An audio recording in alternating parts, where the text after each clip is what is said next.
Welcome back to Fosi and other F1 fans. And we are in Melbourne this week at Albert Park. And I am so excited for this week's race. I think we are just excited to have racing back. We don't really care about lap times. Maybe some of us do. Well, let's get into the circuit. So as we know, it's a 58 lap circuit. The circuit length is 5.3 kilometers. The race distance is 3.07 kilometers. So a good chunk of like Cape Town to Mossel Bay kind of thing. The lap record is held by Charles Leclerc at 1 minute 19 seconds. And he finally broke Michael Schumacher's record last year, which was 1 minute 24 seconds. So is it a Ferrari thing? Are we seeing Ferrari here? Michael Schumacher, Charles? I don't know. This track can be quite bumpy. It's a low dig track, so cars are going to go with high downforce. It has some high speed corners and heavy braking zones, and we know Red Bull does not like heavy braking zones. As we've seen in the F1 news, they are doing changes to turn 6 where George Russell had a high-speed crash last year. Turn 11 and 12 is also quite tricky because it is a chicane and it's really fast through there. So let's see what happens. But we do have long gravel and long run-off grass areas.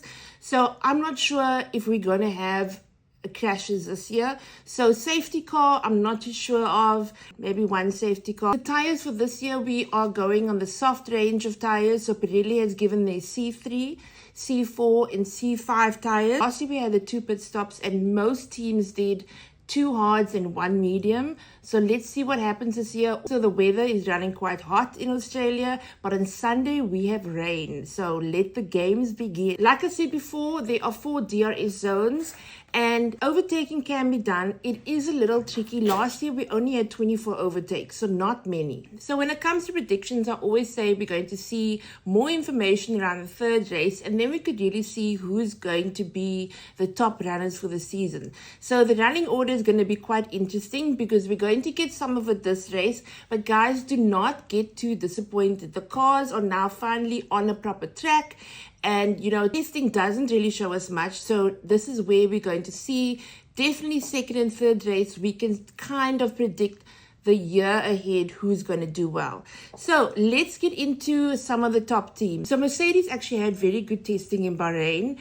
Kimi actually did really well, and George came through with the fastest lap on the last day or so. Bahrain was much cooler than usual, and we know the Mercedes likes running in cooler weather. They may have issues in Australia because it's quite hot there, so we'll have to see how they do. I do think they may do quite well. So Red Bull's testing was quite disappointing. I think a lot of people were left a bit shocked because they were trying different things and the car wasn't performing as they usually do in testing. Even though testing doesn't tell us much, we could see that Red Bull didn't put a lot of lap times in like the other teams, and the second and third day they were changing parts and trying different things, and apparently they may bring some new parts to Australia. So let's wish them well. So let's get to Ferrari. So I think Ferrari did do quite well in pre-season testing. They did all long laps, short laps.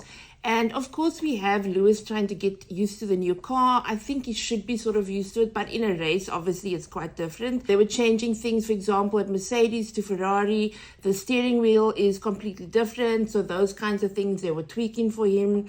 But Charles looked really good in Bahrain. And like I said, last year, he did really well here. So could he maybe be the number 1 for Ferrari this weekend? And then we have McLaren. McLaren did really well in pre-season testing, and look, the car's looking good.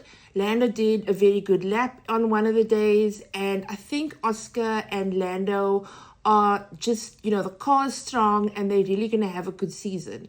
So definitely those are the top runners. Yes, we've got Aston, who I always like. 2 years ago, Aston did really well in Australia. They came out with a bang and they declined. So yes, I know Newey is working on their 26 car, but maybe he could have told him about some tweaks. So who knows? Let's watch Aston. For the midfield team, I think Gasly is going to do really well.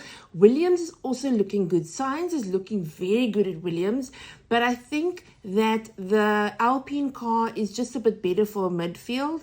So on to my predictions for this race. So guys, this is going to be so difficult because it's the first race and we haven't really seen them on the track. Yes, we've seen them in Bahrain, but that really tells us nothing. So I'm going to be bold, right? Last year, Sainz won, Leclerc came second, and Norris came third. I'm going to be bold, and I'm going to say my top three are Charles, Lando, and Oscar, followed by Lewis, and then Max. Let me hear your predictions, guys. Let's have an awesome weekend. Oh, we are racing at 6 a.m. on Sunday, guys. Stay locked to my Instagram or my Facebook. I will be putting up all the times there. I'll be sharing everything. Let's discuss and enjoy the weekend. Stay safe, guys. Lots of love to Fosi.